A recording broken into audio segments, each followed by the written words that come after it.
This Tunisian crochet cowl is made using a combination of knit and mesh stitches. It is easy to do, works up very quickly and creates a really attractive fabric. The yarn is chunky acrylic Cottage Spun by Cowl, and I needed approximately 100 grams to make a cowl measuring 26 by 11 inches using an 8mm Tunisian crochet hook. To make a cowl of this size, the first thing to do is to chain 35. For a width of 11 inches, you can chain less or more depending on the desired width of the cowl, but it is important that an odd number of stitches is used.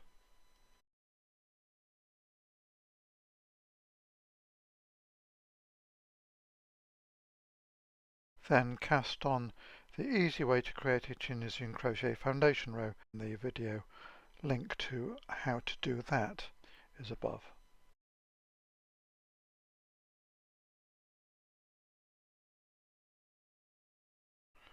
There is a chain of 35, so there should be 35 loops on the hook.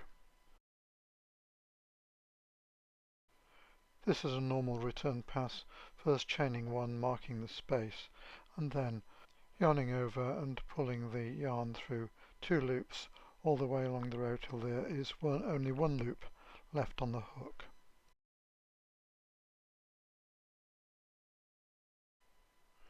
I'm just completing the return pass.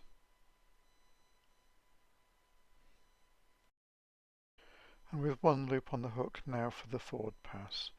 The first thing to do is to yarn over, miss the next stitch, then insert the hook between the front and back vertical bars of the next stitch, as in the knit stitch. Yarn over and pull up a loop. So there'll be 3 loops on the hook.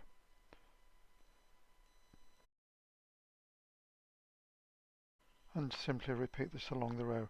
So yarn over, miss the next stitch, insert the hook in between the front and back vertical bars of the next stitch, yarn over, pull up a loop, and continue like this all the way along the row to the end.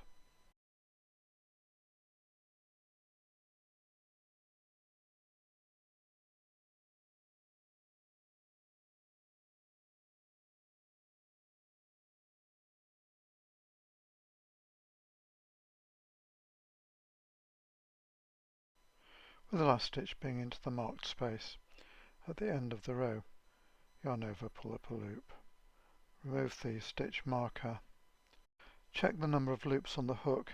This is quite important because it is easy to miss or gain stitches.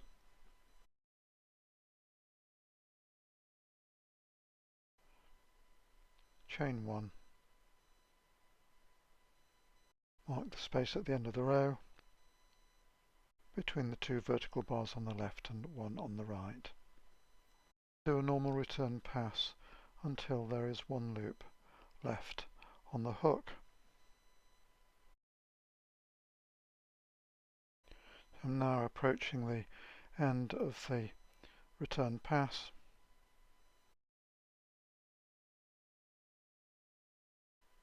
And this is what the stitch looks like.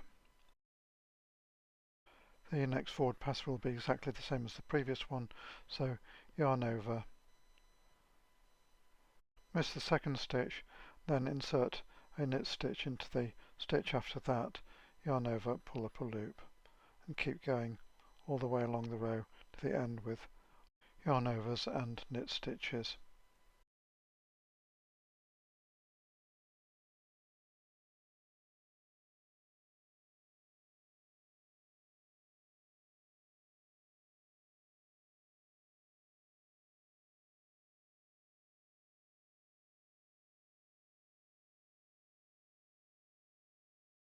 With the last stitch being into the marked space at the end of the row.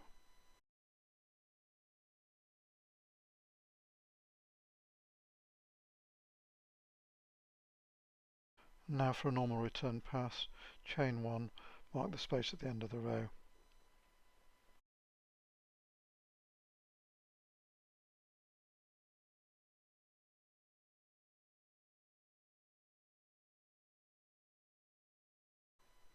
and continue with the return pass until there is just one loop left on the hook.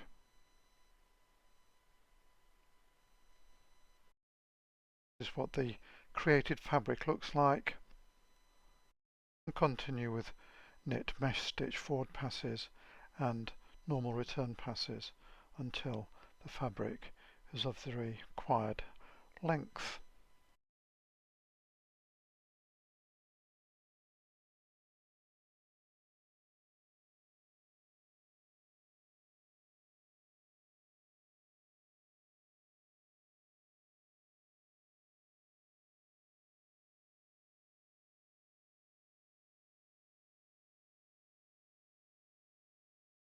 As you can see, the length of the fabric is now 26 inches, which is perfect.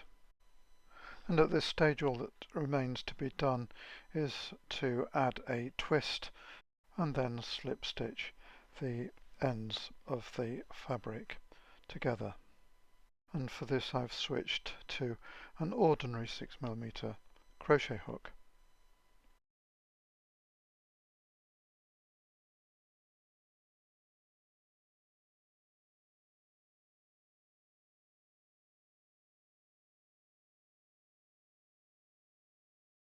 The way I slip stitch the ends together is by inserting the crochet hook behind each front vertical bar and then into the loop on the opposite side.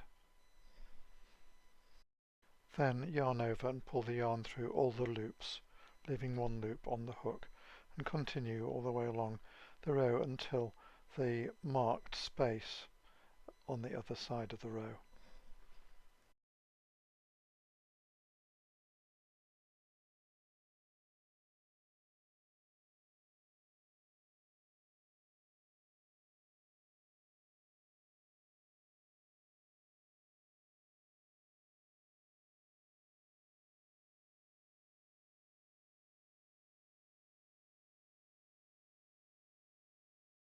With the last slip stitch being into the marked space at the end of the row, and unfortunately the stitch marker, as you can see, has fallen out.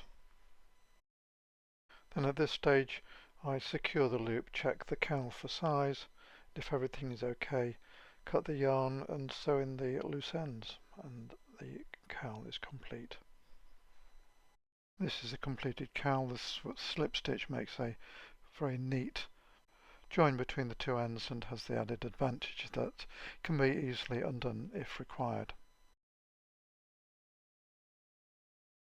And this project used just under 100 grams of yarn, and it took around 3 hours.